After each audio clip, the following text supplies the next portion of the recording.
Néphropathie diabétique.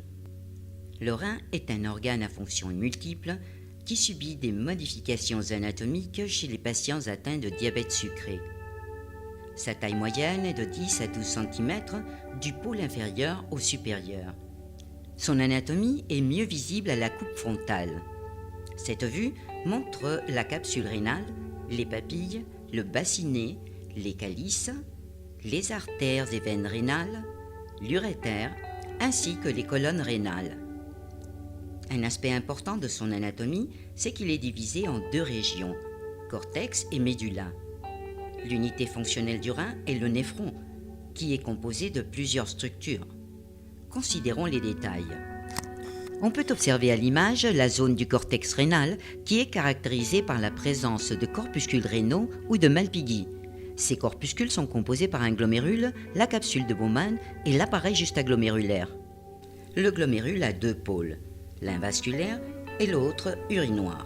Dans le pôle vasculaire se jette l'artériole afférente qui se poursuit dans une série d'anses capillaires recouvertes à l'intérieur par des cellules endothéliales et à l'extérieur par des podocytes qui ont la fonction de filtrage. Ces structures comprennent le glomérule dans lequel on trouve une ou plusieurs cellules mésangiales entourées de capillaires. Ces cellules ont des propriétés contractiles qui permettent de moduler la quantité de sang filtré. Les capillaires déversent dans ce même pôle vasculaire d'où sort l'artériole efférente. La capsule de Bowman est revêtue des feuillets pariétales et viscérales. Le viscéral est formé par des podocytes qui entourent le glomérule et le pariétal par des cellules de l'épithélium plat simple qui recouvrent l'espace de Bowman.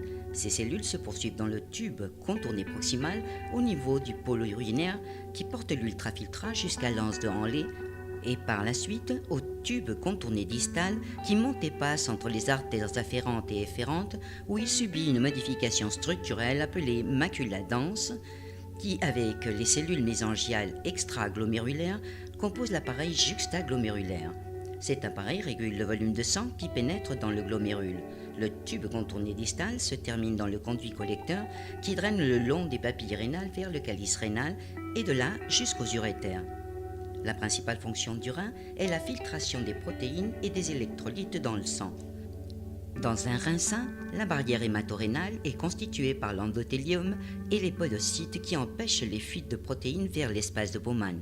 Considérons maintenant les changements pathologiques chez un patient souffrant de diabète. Un des premiers changements provoqués par la glycosylation est l'augmentation de l'épaisseur de la lame basale, produisant dysfonctionnement dans la filtration glomérulaire, microalbuminurie et augmentation de l'azote. L'infiltration de leucocytes provoque une augmentation de l'espace interstitiel entre les tubes contournés et les corpuscules rénaux. Macroscopiquement, on peut aussi observer une augmentation initiale de la taille du rein. À un stade plus avancé, les glomérules peuvent présenter des anévrismes capillaires intraglomérulaires, ainsi que l'apparition de corps de matériaux eosinophiles formés par une augmentation de la matrice mésangiale et appelés nodules glomérulosclérotiques de Kimmel-Stiel-Wilson, nuisant à la fonction rénale. Dans la phase finale, les glomérules dégénèrent, laissant à leur place des zones sclérosées. Celles-ci, ainsi que la fibrose corticale, peuvent produire une réduction finale de la taille du rein. Ces changements se produisent dans le cas d'insuffisance rénale chronique terminale.